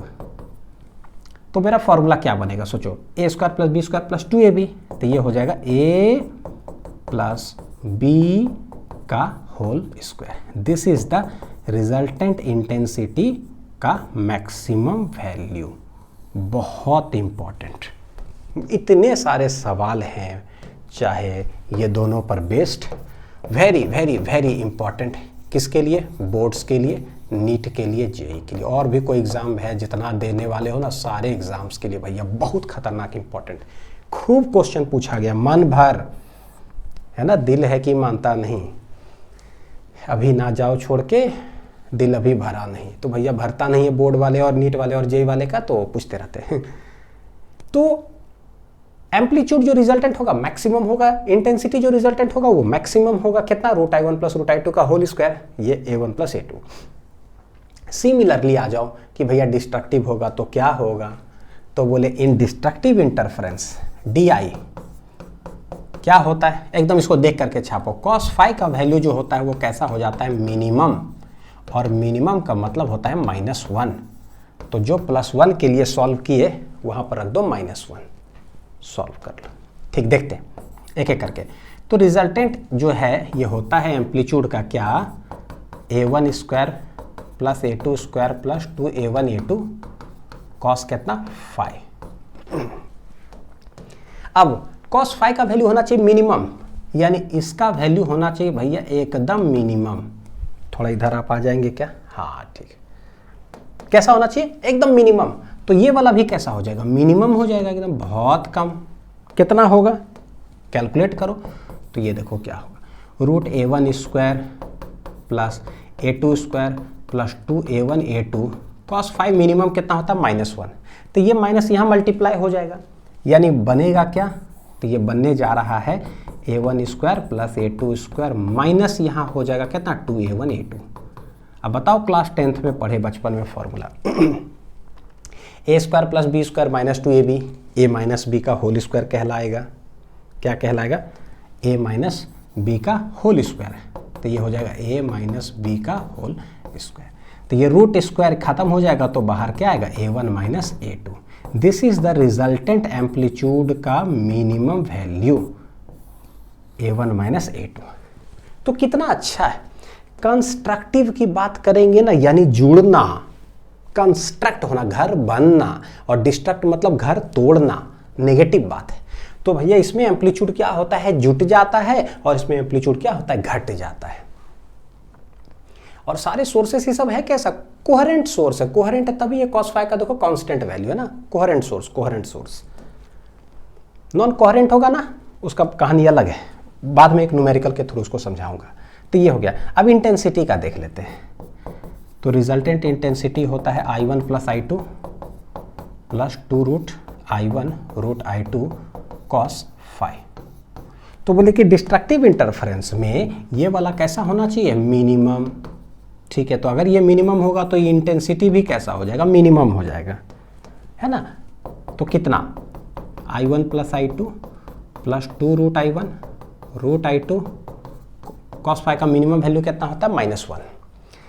तो फिर से वही सेटिंग कर देंगे, इसको लिख दो रूट I1 का होल स्क्वायर प्लस इसको लिख देंगे रूट I2 का होल स्क्वायर, और ये माइनस यहाँ मल्टीप्लाई हो जाएगा तो -2 root I1 root I2। Hence देखो क्या बन रहा है, A square plus B square minus 2ab, तो ये क्या कह सकते हैं हम लोग, ये बन गया मेरा root I1 minus root I2 का क्या हो जाएगा, whole square. This is the resultant intensity, लेकिन कैसा, मिनिमम वैल्यू। अब इन दोनों को देखो समझ में आ जाएगा। तो जैसे बोले कंस्ट्रक्टिव तो बोलना जोड़ दो, तो root I1 plus root I2 का होल स्क्वायर। भैया डिस्ट्रक्टिव तो घटा दो, तो भाई एम्पलीट्यूड में सीधे घट जाता है, ये रूट रूट ऐसे में घटता है, खत्म हो गया। तो आई मैक्स है, ये आई मीन है, ए आर मीन है, A R max. I hope कि याद भी हो गया होगा ना अच्छे से। अब आते हैं कि फेज डिफरेंस क्या है, थर्ड कंडीशन जो है। तो बोले ठीक है, फेज डिफरेंस क्या क्या होना चाहिए, है ना। तो बोले इन सी आई कंस्ट्रक्टिव इंटरफेरेंस में cos फाई जो होता है ना वो होता है मैक्सिमम, और ये मैक्सिमम होना कितना चाहिए, तो cos फाई का मैक्सिमम वैल्यू होता है +1। देखो कैसे ग्राफिकल टेक्निक से बताता हूँ, अभी जो बता रहा हूँ ये पूरा मेथड्स बता रहा हूँ कि देखो ऐसे ऐसे है, ऐसे ऐसे सीखो। थोड़ा देर के बाद शॉर्ट ट्रिक सिखाऊंगा, दन हाथ ऐसे ऐसे करते जाओ, है ना। देखो पहले सीखो अच्छे से, cos फाई +1 होना चाहिए, तो भैया cos फाई का ग्राफ हम बना देते हैं। cos फाई का ग्राफ हमने बना दिया। अब सोचो cos फाई +1 कहाँ पर है, तो कहाँ पर है सोचो, तो बोले देखो +1 यहाँ है, +1 यहाँ है, +1 यहाँ है। अब ये जो +1 है तो कितना एंगल पर है, cos फाई +1 होगा तो फाई कितना होगा, तो बोले कि जब भी ये साइन कोसाइन फंक्शन होता है ना, इसको 90 डिग्री से समझो। कैसे समझो, 90 डिग्री। तो ये कितना डिग्री है, 0, तो ये है 0, ये कितना है 90, तो 90 का मल्टीपल, मतलब समझो ऐसे है ना, तो इसको ऐसे पढ़ो, बीच में काटो, तो 9 का टेबल पढ़ो, तो ये 9 का 9, 9 दूनी 18, फिर ऐसे जाएगा तो 9 तिया 27, ये ना, ये हर सेमी सर्कल का 2 भाग करो, 90 पढ़ते जाओ, एकदम सिंपल। तो ये कितना हो गया 0, यहाँ से यहाँ 9 का 9, फिर ये हो गया 9 दूनी 18, 9 तिया 27, ये हो जाएगा कितना 9 चौक 36, यानी कि 360 डिग्री। तो 9 का मल्टीपल पढ़ते जाना है, तो ठीक है, हमें ऐसे समझ में आता है। तो और आसान तरीका कैसे पढ़ते हैं पता है, पाई बटे मतलब पाई के टर्म्स में, 90 में तो 1π/2, तो हर 90 तो 1π/2, 2π/2, 3π/2, भाई 1 2 3 4 5 6 7 8 ऐसे पढ़ो। मान लो 9 का टेबल भी नहीं जानते हो, अच्छा बात है नहीं जानते हो, और सिंपल कैसे पढ़ सकते हैं। तो बोले देखो भाई यह 1 90, 2 90, 3 90, ये वाला कितना होगा 4 90, तो ऐसे लिख सकते हैं इसको हटा करके, और सिंपल ये 4 90 है, ठीक है। फिर ये 5 90, 6 90, 7 8, तो ये कितना है 8 × 90। एक चीज़ तो समझ में आया, तो ये 0 है, कितना यहाँ 0, यहाँ पर है +1 यही होता है ना वैल्यू, इसमें तो कोई डाउट नहीं है कि यही +1 होता है, नीचे वाला -1 होता है। तो 0 पर है +1 वैल्यू, 4 × 90 को कैसे लिखोगे 4 × π/2, 8 × 90 कैसे लिखोगे 8 × π/2, ठीक है भाई। इसको कट छट करते हैं तो ये 2, ये जाएगा तो 4, यानी कि 0 आ रहा है, 2π आ रहा है, और 4π आ रहा है, और ये आगे जाते जाएगा ऐसे करके वेव चलते जाएगा। तो भाई 0 है, 490, 890, तो 4 के बाद फिर 4, तो 4 4 दूनी 8, 4 तिया 12, 4 चौक 16, यानी 12 90, 16 90 ऐसे जाते जाएगा। तो 0 तो 2π, तो 4π, तो भाई 2 बढ़ रहा है, तो यानी कि बोलेंगे जब cos फाई +1 होगा ना, तो फाई क्या होगा, तो बोले कि फाई का वैल्यू हो जाएगा कितना 0, 2π, 4π, 6π, 8π, ऐसे डॉट चलते जाएगा। यानी कि 2 वेव्स ऐसे जा रहा हो, दोनों कितना एंगल दोनों के बीच में डिफरेंस हो सच दैट वो इंटरफेयर करे, और उस पार्टिकल का जो एम्पलीट्यूड हो या जो इंटेंसिटी हो ना वो मैक्सिमम हो जाए। तो कितना एंगल दोनों के बीच में होना चाहिए, तो 0 होगा, इन फेस कहलाता है ना, 2π भी होगा इन फेस, 4π, 6π, 8π। तो इसको इन जनरल शॉर्ट में हम कैसे लिख सकते हैं, तो बोलेंगे फाई बराबर क्या लिखोगे, इसको लिख दो 2nπ लिख दो, वेयर n स्टार्ट्स फ्रॉम, हालांकि मैं इससे बहुत नफरत करता हूँ n में, लेकिन पढ़ा इसलिए रहा हूँ क्योंकि ये डिटेल वाला पढ़ रहे हैं। वेयर n स्टार्ट्स फ्रॉम कहाँ से, तो बोले देखो सबसे पहले n क्या रखोगे 0 रखोगे तभी तो फाई 0 आएगा, फिर 1 रखो तो ये 2π हो जाएगा, यानी 0 1 2 3 डॉट। और इस 0 का भी सिग्निफिकेंस है, 0 क्या सिग्निफाई करेगा आगे लेक्चर्स में देखोगे। तो समझ में आ रहा, अच्छा इवन वाला जो है ना 2π 4π सब रखोगे तो कंस्ट्रक्टिव इंटरफेरेंस हो जाएगा। फेज डिफरेंस समझ में आया है ना, किसके लिए कंस्ट्रक्टिव इंटरफेरेंस। अब देखते हैं कि डिस्ट्रक्टिव इंटरफेरेंस के लिए, तो बोले कि भैया इन डिस्ट्रक्टिव इंटरफेरेंस cos फाई जो होना चाहिए ना वो होना चाहिए कैसा, मिनिमम होना चाहिए। मिनिमम का मतलब होता है -1, ठीक है। cos का ग्राफ बनाओ, तो cos ऊपर से शुरू होता है, ऐसे चलते जाता है। मिनिमम कहाँ है -1 भाई, तो बोलेंगे नीचे, तो यहाँ है, बस 90 का मल्टीपल जैसे सिखाए ना उस तरह से कर लो, ठीक है। ऐसे चल वेव्स हम लोग किए हैं पूरा। तो देखो ये 0 से यहाँ क्या थी, ये 190, ये कितना हो जाएगा 290, तो 2 टाइम्स ये हो गया 90, ठीक है। फिर ये 3, ये बीच में 4, ये 5, ये 6 इस जगह पर, तो ये हो जाएगा 6 × 90। फिर ये 7 8 9 ये हो जाएगा कितना 10, तो 10 टाइम्स 90 डॉट डॉट डॉट आगे चलते चला जाएगा। इस सब जगह पर क्या होता है -1 होता है cos फाई। तो हमें पता चल जाएगा कि भाई फाई होगा क्या क्या। कट छट करें तो ये 2 2 गया तो देखो हो जाएगा पाई, ये 2 काटेंगे तो ये हो जाएगा 2 तिया, फिर ये काटेंगे तो ये हो जाएगा 2 5 गया, इस तरह से डॉट डॉट डॉट। यानी कि फाई होना कितना चाहिए था, देखो पाई 3 पाई, 3 के बाद 5 पाई आ रहा है, तो हमें पता चल जा रहा है 135। तो अगला क्या होगा 7 9 ऐसे चलते चला जाएगा, 7 pi 9 pi dot dot dot dot dot. तो इसको शॉर्ट में हम लोग n के टर्म्स में कैसे लिख सकते हैं, 13 को कैसे लिखते हो 2n-1 और पाई मल्टीप्लाई कर दो। ऑड नंबर 135 को कैसे लिखोगे 2n-1, जहां n स्टार्ट्स फ्रॉम कहां से, तो वेयर n बोल देंगे। यहां देखो n 0 से स्टार्ट नहीं होगा, अगर 0 रखोगे तो माइनस पाई हो जाएगा, माइनस पाई नहीं है पाई है, तो स्टार्ट होगा 1 से, तो 1 2 3 4 डॉट डॉट डॉट। रख करके चेक कर लो, ये पढ़ा रहा हूँ इसीलिए ऐसे लिख रहा हूँ, कसम से बता रहा हूँ मैं इसे बहुत नफरत करता हूँ क्योंकि ये 2n-1 पाई 2n पाई भाई भूल जाते हैं बाद में, हमको रिवीजन करना पड़ जाता है। मैं सोच रहा हूँ ऐसा कैसे पढ़ा दूँ कि रिवीजन ही ना करना पड़े, यहाँ छप जाए। अपना नाम का रिवीजन नहीं करते हम लोग, एकदम रिवीजन ना करना पड़े। रखो n1, तो यहाँ 1 रखो, तो 2 × 1 - 1 कितना हो जाएगा 1 पाई हो गया। फिर रखो 2, तो 2 2 जा 4 -1 3, फिर 3 रखो तो 2 3 जा 6 -1 5। यानी समझ में आ रहा है कि इस तरह से। तो कंस्ट्रक्टिव में फेज डिफरेंस 2n पाई होगा, उसमें 2n-1 × पाई हो जाएगा। यहाँ इवन नंबर चलता है, उधर ऑड नंबर चलता है। कंस्ट्रक्टिव इवन है, ठीक लग रहा है। कंस्ट्रक्टिव डिस्ट्रक्टिव ऑड आदमी है ना। जैसे फेज डिफरेंस समझ में आ गया, अब बोलते हैं कि पाथ डिफरेंस क्या होगा। तो सिंस हम सारा शॉर्ट ट्रिक वगैरह सब सिखा चुके हैं, तो हम बोले कि पाथ डिफरेंस कैसे होता है। तो डेल्टा एक्स अगर नीचे लिखो कुछ भी तो यहाँ लिखो पूरा डिस्टेंस, इधर लिखो कुछ भी एंगल तो इधर लिखो पूरा एंगल। यानी कि डेल्टा एक्स जो होगा, हमें पाथ डिफरेंस चाहिए तो वो क्या होगा, लैम्डा मल्टीप्लाई कर देते इधर, तो लैम्डा बटे 2 पाई इंटू कितना हो जाएगा डेल्टा फाई हो गया। तो हम जान चुके हैं कि कंस्ट्रक्टिव इंटरफ्रेंस में ये कितना होता है, शॉर्ट में पढ़ चुके 2n पाई। ठीक, तो 2 पाई चल जाएगा तो ये आ जाएगा n, तो ये हो जाएगा n लैम्डा। यानी पाथ डिफरेंस होना चाहिए कितना, n लैम्डा के बराबर। और इस साइड n स्टार्ट होता है कहाँ से, 0 1 2 3 से स्टार्ट होता है, ऐसे ऐसे चलता है। यानी कि 0 होना चाहिए पाथ डिफरेंस। कितना पाथ डिफरेंस होना चाहिए, 0 या फिर 1 लैम्डा 2 लैम्डा 3 लैम्डा 4 लैम्डा। ऐसे अगर होगा तो समझो कि दोनों वेव्स जब इंटरफेयर करेगा ना तो ब्राइटनेस होगा, एम्पलीट्यूड मैक्सिमम होगा। मतलब एक वेव चल करके आया मान लो 1 लैम्डा, दूसरा चल करके आया 2 लैम्डा डिस्टेंस, तो दोनों के बीच में डिफरेंस कितना हो गया, तो 2 लैम्डा माइनस लैम्डा कितना हो गया, 1 लैम्डा का। अगर 1 लैम्डा का डिफरेंस हुआ, देखो जरा 1 लैम्डा का डिफरेंस अगर हुआ पाथ डिफरेंस, भैया कंस्ट्रक्टिव इंटरफेरेंस, ब्राइटनेस बनेगा वहां कैसा बनेगा, ब्राइटनेस। तो यहां पर सॉल्व करेंगे तो ये कितना आएगा, 0 1 lambda 2 lambda 3 lambda 4 lambda dot dot dot. देखो ना आगे के लेक्चर्स में भी बहुत मजा आने वाला है।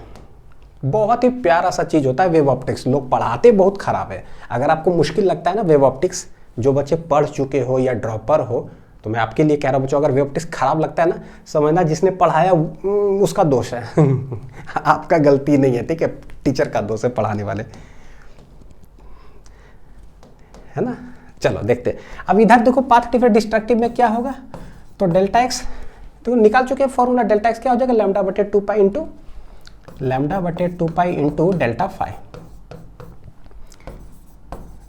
ठीक है, लैम्डा बटे 2 पाई इधर हो जाता है कितना था, हम लोग जानते हैं 2n-1 इंटू हो जाता है पाई। डेल्टा फाई कितना होता है 2n-1 इंटू पाई। तो ये देखो ये पाई चला गया, तो लैम्डा बटे 2 बच रहा 2n-1, तो यानी 2n-1 लैम्डा बटे 2 ये होता है डेल्टा एक्स। मैं इसीलिए देखो n वाले फॉर्मूले से ना बड़ी नफरत करता हूँ, क्योंकि ये इतना गंदा होता है ना, रिवीजन करना पड़ता है। अरे यार 2n-1 था कि n-1 था, लैम्डा बटे 2, बड़ी मुश्किल। इसीलिए मैंने शॉर्ट ट्रिक बनाया है। तो वेयर n स्टार्ट्स फ्रॉम, यहाँ से स्टार्ट होता है इधर 1 2 3 4 जानते हैं, क्योंकि n यही होता है देखो 2n-1 में। तो जब ये n 1 2 3 सब रखोगे तो आएगा सॉल्व होकर के कितना, देखते हैं जरा। रखो n = 1, तो 2 - 1 कितना होगा 1, यानी कि 1 लैम्डा बटे 2 पहला आया। फिर रखो 2, तो 2 2 जब 4 -1 कितना आएगा 3, यानी कि 3 λ/2। अब तो राइमिंग हो गया, यानी 2n-1 एक ऐसा चीज़ है ना जो ऑड नंबर्स देता है। 1 दिया 3 दिया तो अब दे देगा कितना 5/2, अब देगा 7/2 ...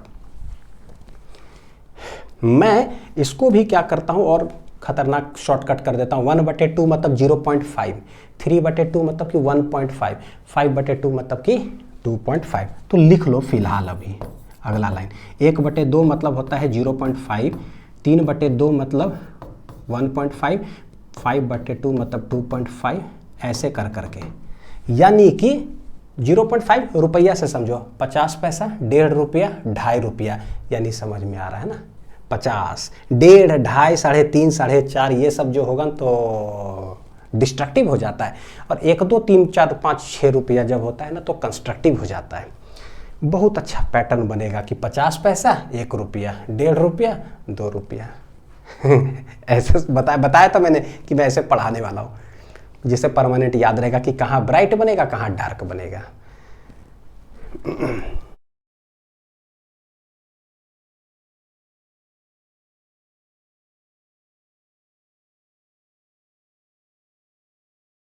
याद करते हैं जो भी हमने अभी पढ़ा।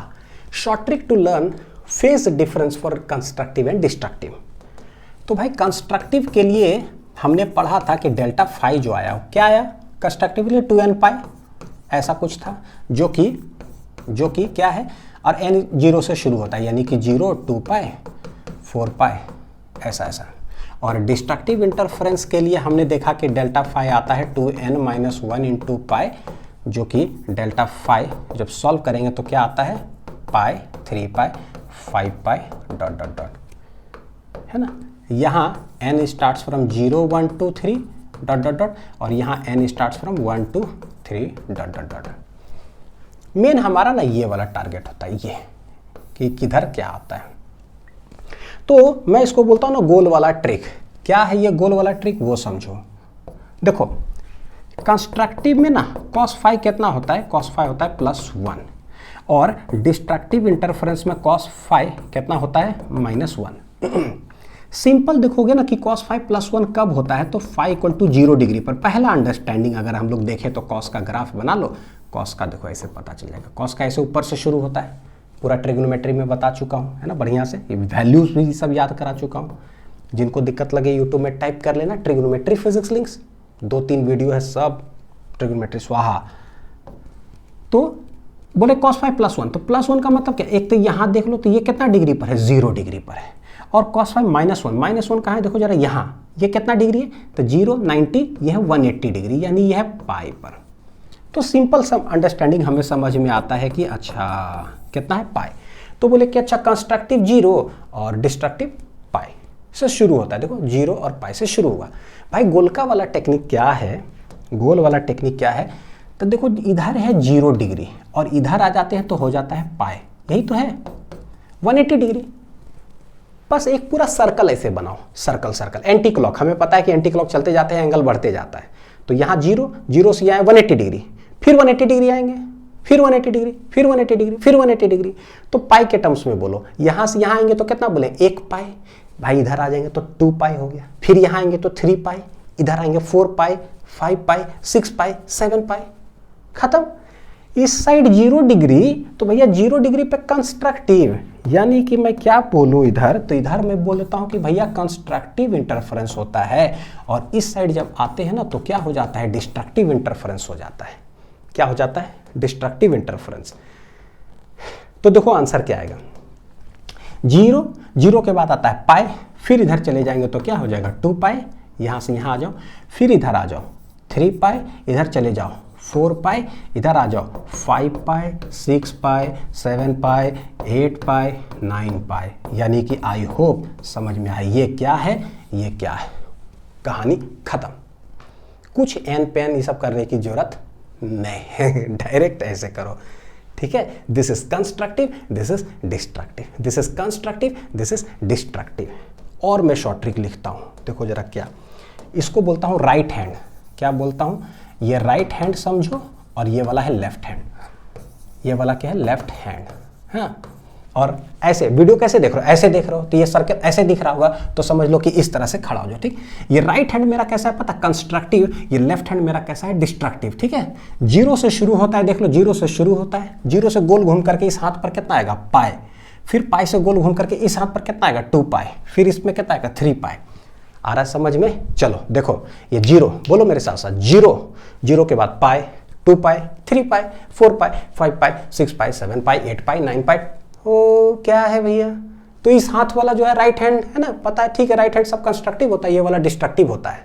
यार काहे का हम रिवीजन करेंगे, हो गया, जीरो से शुरू होता है, एंगल ट्रिग्नोमेट्री बचपन से पढ़ रहे हैं, तो 0 पाई, 2 पाई, 3 पाई, 4 पाई, 5 पाई, 6 पाई, 7 पाई, खत्म। अपने आप पता चल गया कि भैया इधर क्या क्या आएगा, जो इधर आएगा दैट इज कंस्ट्रक्टिव, जो इधर आएगा दैट इज डिस्ट्रक्टिव। हो गया खत्म। भयानक शॉर्ट ट्रिक, ऐसे फिजिक्स पढ़ो एकदम दमदार तरीके से। ठीक है, कोई फालतू फिजिक्स पढ़ने की जरूरत नहीं है जिसे समझ में ही ना आए, रटना पड़े है। रटेंगे क्यों? अब आप short trick to learn path difference कैसे याद करोगे भाई? तो कंस्ट्रक्टिव इंटरफेरेंस के लिए पाथ डिफरेंस जो था, अब डायरेक्ट लिखता हूँ, कितना है, तो 0 है, 1 लैम्डा है, 2 लैम्डा है, डॉट डॉट डॉट। और डिस्ट्रक्टिव इंटरफेरेंस के लिए पीछे हमने देखा पाथ डिफरेंस वो क्या है, 1 लैम्डा बटे 2 है, ये 3 लैम्डा बटे 2 है, 5 लैम्डा बटे 2 है, डॉट डॉट डॉट, जो कि 1 बटे 2 मतलब कि 0.5 लैम्डा, ये है 1.5 लैम्डा, ये है 2.5 लैम्डा, डॉट डॉट डॉट, ऐसे। तो डिस्ट्रक्टिव ये है, कंस्ट्रक्टिव ये है। आ जाओ गोल का ट्रिक्स देखो, फिर वही पता चल गया ना कि इधर कंस्ट्रक्टिव होता है, इधर क्या होता है, कंस्ट्रक्टिव, इधर क्या होता है, डिस्ट्रक्टिव। क्या होता है, डिस्ट्रक्टिव। हमें पता है कि भाई ऐसे और ऐसे अगर चल जाए टोटल 360 तो डिस्टेंस कितना हो जाता है, लैम्डा। एक पूरा सर्कल चलता है तो डिस्टेंस कितना ट्रैवल करता है, लैम्डा, वही होता है सरकमफ्रेंस 2 पाई आर। उसका अगर आधा बोलेंगे 180 डिग्री तो कितना हो जाएगा, लैम्डा बटे 2, यानी 1 बटे 2 लैम्डा, यानी हर 180 डिग्री कितना है, 50 पैसा के बराबर, 1 बटे 2, 1 बटे 2 लैम्डा। ठीक, तो देखो पढ़ो, जीरो से शुरू किए डिस्टेंस, जीरो से शुरू किए 180 डिग्री चल करके आओ, तो भैया 180 डिग्री मतलब कितना होता है, 1 बटे 2 लैम्डा, यानी 1 लैम्डा बटे 2। तो बोले कि ठीक है, हर 180 डिग्री 1 लैम्डा बटे 2 है ना, तो यहाँ से यहाँ आए तो कितना हो जाएगा, 1 लैम्डा बटे 2, फिर यहाँ से यहाँ जाओगे तो कितना हो जाएगा, 2 लैम्डा बटे 2।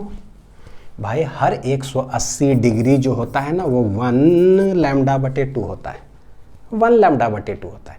तो इधर से आए तो 1 लैम्डा बटे 2, फिर गए थे एक और लैम्डा बटे 2, तो ये 2 लैम्डा बटे 2 हो गया। फिर इधर से इधर आ जाओ, 3 लैम्डा बटे 2, ये हो जाएगा 4 लैम्डा बटे 2, ये हो जाएगा 5 लैम्डा बटे 2, ये हो जाएगा 6 लैम्डा बटे 2, dot dot dot dot 7 lambda बटे 2, 8 लैम्डा बटे 2। कहानी चलते चला जाएगा। दीज ऑल बिकम्स, समझ में आ रहा है क्या? वो सब कंस्ट्रक्टिव हो गया या डिस्ट्रक्टिव हो गया, बस हो गया। यानी कि ऐसे 0 1 लैम्डा बटे 2, 2 लैम्डा बटे 2, 3 लैम्डा बटे 2, हिंदी बोलता हूँ, 0 1 लैम्डा बटे 2, 2 लैम्डा बटे 2, 3 लैम्डा बटे 2, 4 लैम्डा बटे 2, 5 लैम्डा बटे 2, 6 लैम्डा बटे 2, 7 लैम्डा बटे 2 हो गया। अरे भाई 1 2 3 रुपया किसको नहीं आता है? 1 2 3 4 5 6 7 8 बोलते रहो, ये सब कंस्ट्रक्टिव हो गया, ये वाला सब डिस्ट्रक्टिव हो गया, है कि नहीं? खत्म। अब इसी को जरा सा सॉल्व और अच्छे से कर ले, तो ये कितना हो जाता है, ये हो जाता है देखो 0.5 लैम्डा, ये हो जाता है 1.5 लैम्डा, ये हो जाता है 2.5 लैम्डा, ठीक है, ये हो जाता है 3.5 लैम्डा, ये वाला। अच्छा इधर देखोगे तो ये 0, ये है 1 लैम्डा, ये है देखो काटोगे तो 2 लैम्डा, ये है 3 लैम्डा, ये है 4 लैम्डा। और शॉर्ट ट्रिक देखो, शॉर्ट ट्रिक पर शॉर्ट ट्रिक। तो शुरू करते हैं 0 से, उसके बाद आते हैं तो इसको बोलो 50 पैसा, 0.5 लैम्डा, उसके बाद 1 लैम्डा, उसके बाद 1.5 लैम्डा, फिर 2, फिर 2.5, फिर 3, फिर 3.5, फिर 4, यानी 0.5 करके बढ़ाते रहो। कंस्ट्रक्टिव डिस्ट्रक्टिव सारा पाथ डिफरेंस हो गया याद, और कितने सारे न्यूमेरिकल्स सॉल्व हो गए। तो 0 से शुरू करना है, 50 पैसा बढ़ाते जाओ भैया पाथ डिफरेंस के लिए। तो 0 50 पैसा, 1 रुपया, 1.5 रुपया, 2 रुपया, 2.5 रुपया, 3 रुपया, 3.5 रुपया, 4 रुपया, 4.5 रुपया, खत्म। तो इस हाथ में जो आ रहा है सब कंस्ट्रक्टिव, इस हाथ में जो आ रहा है सब डिस्ट्रक्टिव। सब 50 पैसा वाला सब क्या है, डिस्ट्रक्टिव है। लैम्डा से मल्टीप्लाई कर दो, कहानी खत्म। ठीक है, चलो क्वेश्चन देखते हैं जरा कि क्या है। तो बोलते हैं in an interference experiment the ratio of amplitudes of, देखो point to be noted, coherent की बात कर रहा है, कोहेरेंट वेव्स। इस क्या है, A1/A2 दे के रखा है, एम्पलीट्यूड कितना दे के रखा है, 1/3। बोलता है कि ratio of maximum and minimum intensities of fringes will be क्या, यानी हमसे क्या पूछा, मैक्सिमम टू मिनिमम इंटेंसिटी क्या होगा। ठीक है, मैक्सिमम टू मिनिमम, तो हमको पता है कि मैक्सिमम हम लोग देख चुके हैं कि क्या होता है, आई मैक्स कितना होता है, तो दोनों का फॉर्मूला एक साथ लिख जाओ, देखो आई मैक्स बटे आई मिन। मैक्सिमम किसके लिए, कंस्ट्रक्टिव के लिए, और मिनिमम डिस्ट्रक्टिव के लिए, तो इसमें हो जाता था क्या, इंटेंसिटीज का √I1 प्लस √I2 का होल स्क्वायर। देखो मैक्सिमम में जोड़ देते थे, मिनिमम में क्या करते थे, घटा देते थे, इतना का होल स्क्वायर। अब हमें क्या देके रखा है ना, एम्पलीट्यूड का रेशियो देके रखा है, तो A1/A2 हमें जरूरत क्या चीज का है, मतलब I1/I2 का जरूरत है। तो जहां भी इंटेंसिटी होता है ना, डायरेक्टली प्रोपोर्शनल टू एम्पलीट्यूड का स्क्वायर, क्या होता है, डायरेक्टली प्रोपोर्शनल टू एम्पलीट्यूड का स्क्वायर, यानी कि I1/I2 अगर बोल देंगे तो ये क्या हो जाएगा, A1/A2 का हो जाएगा होल स्क्वायर। देख लो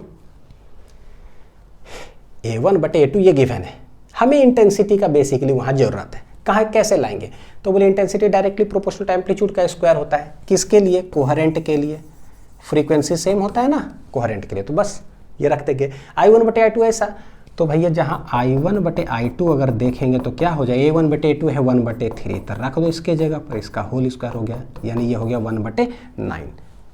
ठीक है, तो एक चीज बताता हूँ, बहुत इंपॉर्टेंट चीज, बोर्ड्स के हिसाब से देखोगे ना तो I1/I2 रेशियो 1/9 है, तो इसको ना कन्वर्ट करना पड़ेगा I1/I2 के फॉर्म में, जिससे कि डायरेक्ट हम लोग 1/9 रख सके।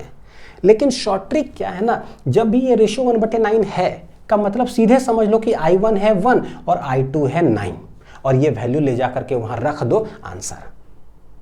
क्या मैंने बोला, मैं ना जरा देखो वो शॉर्ट ट्रिक बताता हूं, ये ना जल्दी थोड़ा कैलकुलेट होगा कम लाइन में, कि I1 यहां से डायरेक्ट ये समझ लो कि ये 1 हो गया और ये हो गया 9, तो डायरेक्ट I1 हो गया 1 और I2 कितना हो गया 9, जबकि रेशियो में है, लेकिन डायरेक्ट ये समझ लो कि 1 9। तो मैं डिटेल वाला भी बता देता हूँ, दोनों बताता हूँ, है ना, पता है कि हर पूरे फिजिक्स में मैं दोनों चीज बताता हूँ, शॉर्ट ट्रिक और डिटेल्ड। I1 1 I2 9 रखते हैं यहाँ, तो I मैक्स बटे जो I मीन है क्या हो जाएगा, I1 है 1, तो ये हो जाएगा √1 प्लस √9 का होल स्क्वायर, इधर हो जाएगा √1 माइनस √9 का क्या हो जाएगा होल स्क्वायर। I2 कितना है 9,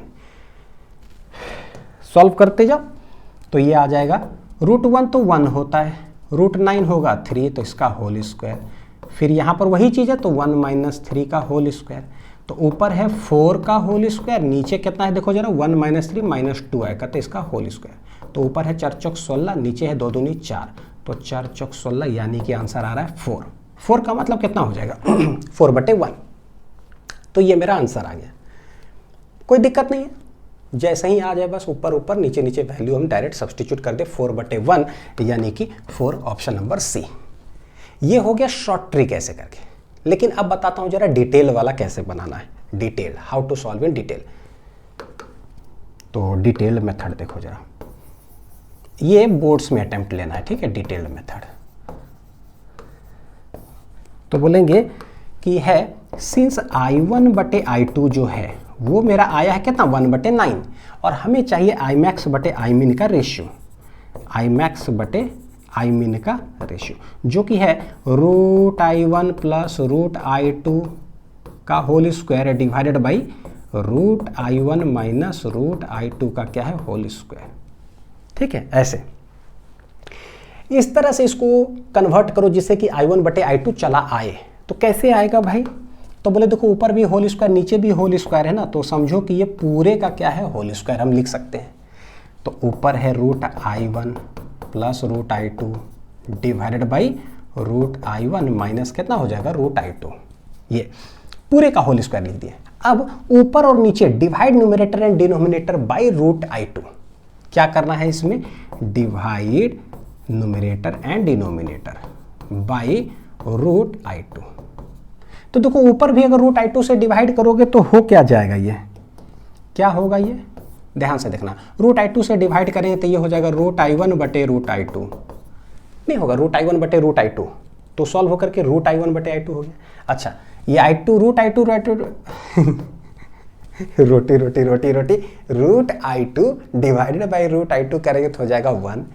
सिमिलरली नीचे यहाँ डिवाइड कर दो तो ये रूट आई वन बटे रूट आई टू हो जाएगा, और यहाँ डिवाइड करेंगे तो ये क्या हो जाएगा 1, इसका हो गया होल स्क्वायर। तो हुआ क्या, मैंने फॉर्मेट में बदल दिया, क्योंकि मेरे पास जो वैल्यू है वो है रूट मतलब आई वन बटे आई टू का वैल्यू है 1/9, तो जहाँ आई वन बटे आई टू दिख रहा है वहाँ रख देंगे 1/9। तो रखो, तो देखो रूट आई वन बटे आई टू का कितना वैल्यू हो गया 1/9, यही है बोर्ड मेथड की, डायरेक्ट वहाँ पर सब्सटीट्यूट करो +1 और ये हो जाएगा 1/9 - 1 का होल स्क्वायर। समझ में आया? थोड़ा सा लेंदी हो जाता है स्टेप, काम वही है, सॉल्व होकर के वही आएगा। तो रूट 1/9 का मतलब कितना हो जाएगा 1/3 आएगा ऊपर सॉल्व होने से, है ना, रूट 9 मतलब 3 +1 ऊपर डिवाइडेड बाई एक सेकेंड लिख लेते हैं एक ही साथ, है ना, जो भी है इसका होल स्क्वायर आएगा।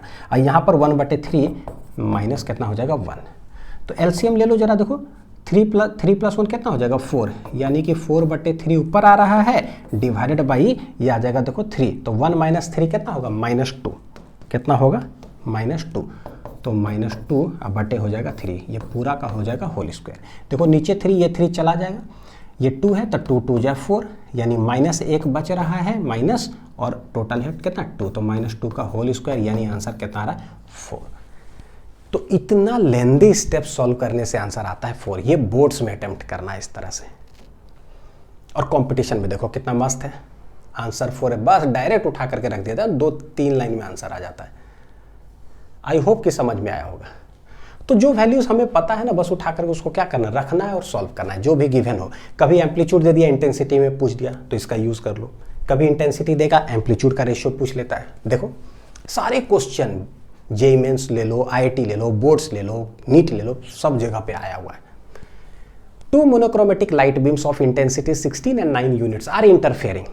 2 लाइट वेव्स है, कितना कितना है देखो जरा, तो बोलते हैं लेट I1 कितना है 16 मान लेते हैं, और I2 दूसरा इंटेंसिटी कितना है 9। Interfering the ratio of intensities of, देखो कैसा है, bright and dark parts of the resultant pattern. ये इंटेंसिटीज ऑफ ब्राइट का मतलब क्या होता है, मैक्सिमम इंटेंसिटी, यानी कि कंस्ट्रक्टिव वाला, है ना। तो इंटेंसिटीज ऑफ ब्राइट और इंटेंसिटीज ऑफ डार्क का हमसे रेशियो पूछ रहा है, इंटेंसिटीज ऑफ डार्क। तो ब्राइट का मतलब क्या होता है कि इंटेंसिटी मैक्सिमम, और डार्क का मतलब क्या होता है इंटेंसिटी मिनिमम, इसका रेशियो क्या होगा, और गिवन है ये। तो हमको पता है कि मैक्सिमम इंटेंसिटी क्या होता है, अभी जस्ट सॉल्व करके लाए हैं, रूट I1 + रूट I2 का क्या हो जाएगा होल स्क्वायर, और मिनिमम में माइनस कर दो रूट I1 - रूट I2 का होल स्क्वायर। भाई I1 16 दे के रखा है, डायरेक्ट रख देंगे, I2 9 है, रख देंगे डायरेक्ट। तो रूट I1 यानी कि, तो यही रख लेते हैं, देखो जो रूट I1 का मतलब हो जाएगा रूट 16, इसका मतलब हो जाएगा 4, और रूट I2 का मतलब रूट 9 का मतलब 3। तो जहाँ रूट I1 है वहाँ रख दो 4, रख दो, तो ये हो जाएगा 4 प्लस कितना है 3, तो 4 + 3 का होल स्क्वायर, नीचे आ जाएगा कितना 4 - 3 का होल स्क्वायर।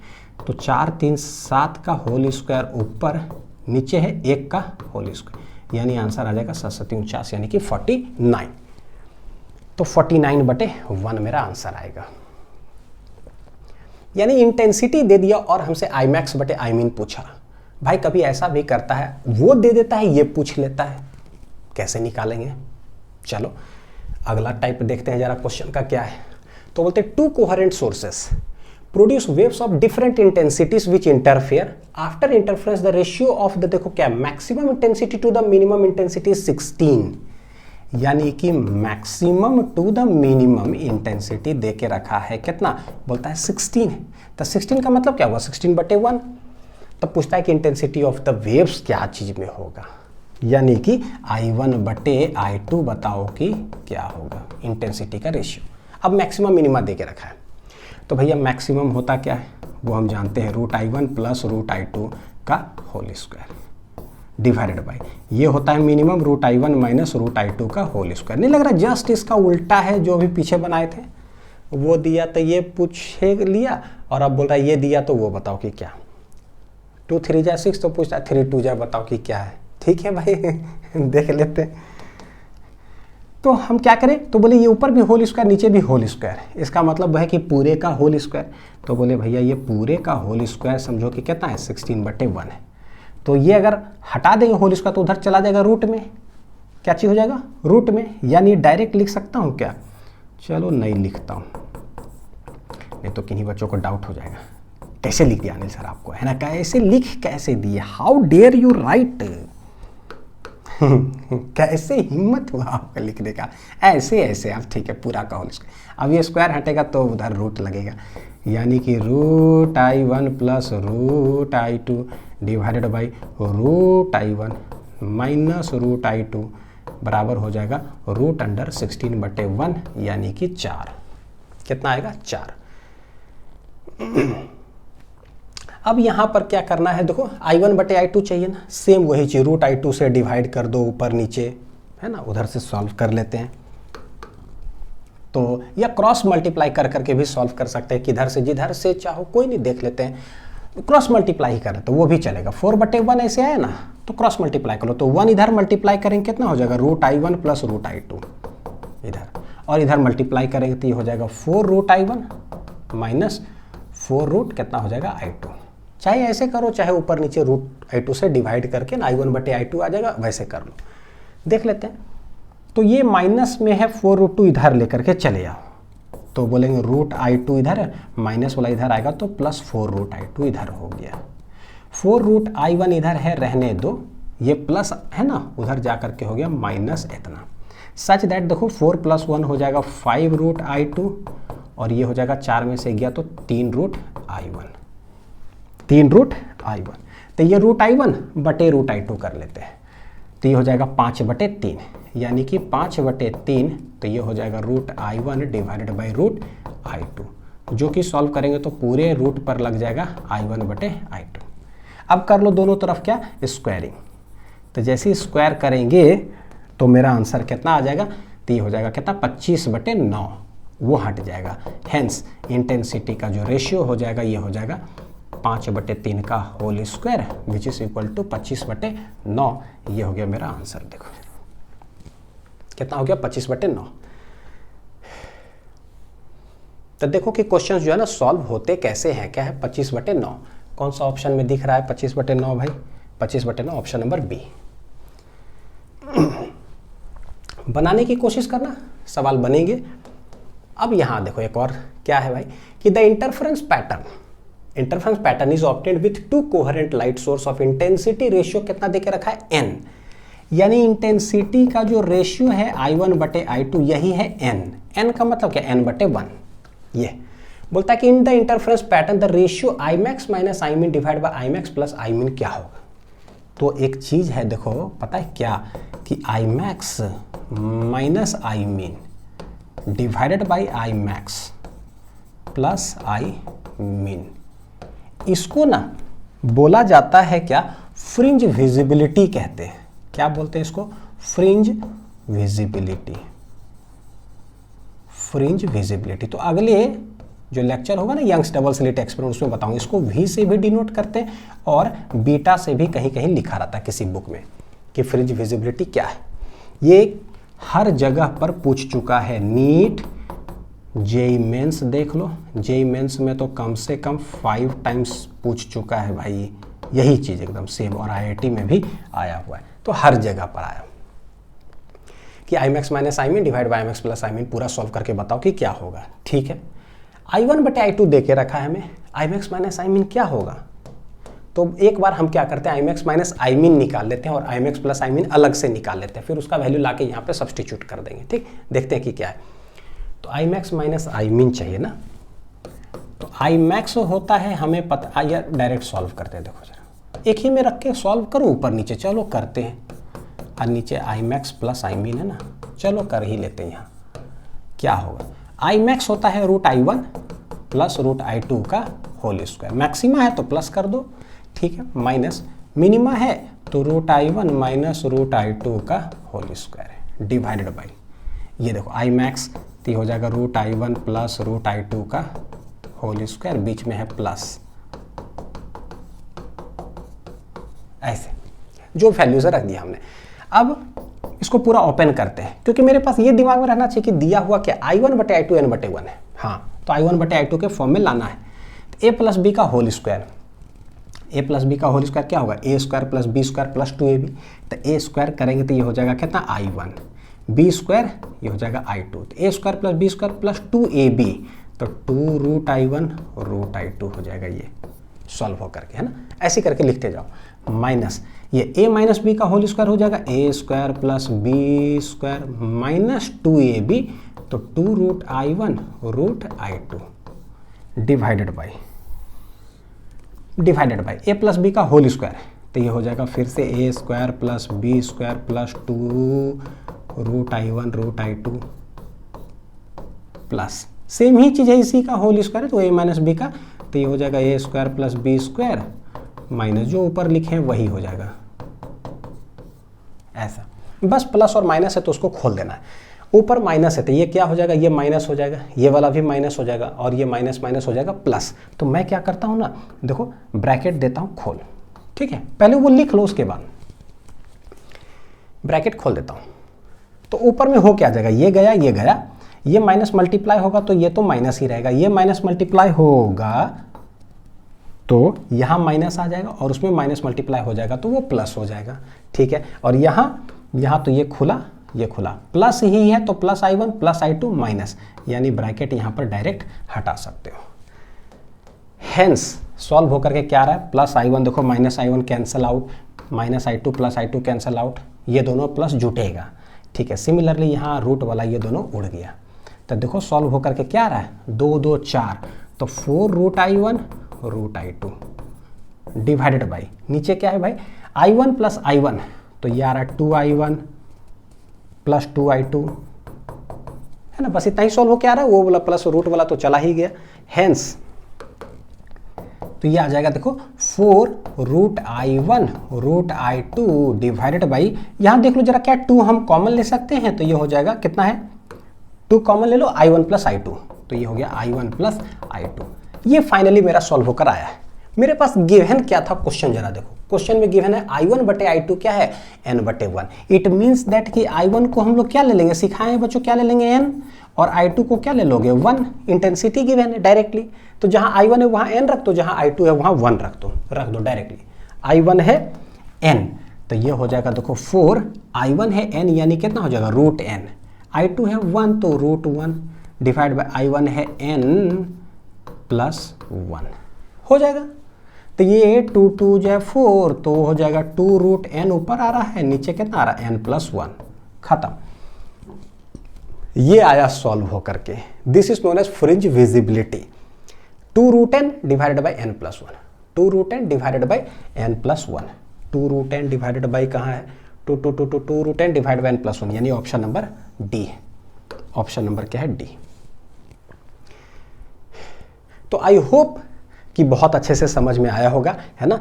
तो जितने सारे न्यूमेरिकल्स अभी सॉल्व किए हैं इसको बहुत अच्छे से सॉल्व करो, और आगे भी इस पर क्वेश्चंस आते चले जाएंगे जिसको कि यंग्स डबल स्लिट एक्सपेरिमेंट में सॉल्व करेंगे। ये तो सिर्फ बेसिक फंडामेंटल्स था जितना है, इसी का एप्लीकेशन पर बेस्ड आएगा तो आगे भी और बहुत अच्छे अच्छे सवाल आने जा रहे हैं। जो शॉर्ट ट्रिक जैसे जैसे बताते जा रहा हूँ ना, सबको अच्छे से दिमाग में रखना कि कैसे कंस्ट्रक्टिव कैसे डिस्ट्रक्टिव, देखना कि आगे चाहे यंग्स डबल स्लिट हो चाहे डिफ्रैक्शन हो, सबको हम लोग इसी तरह से करने जा रहे हैं। बस ऐसे ऐसे करते जाएंगे, डमरू बजाओ चैप्टर खत्म। मिलते हैं अगले लेक्चर में, अच्छे से पढ़ाई करते रहो।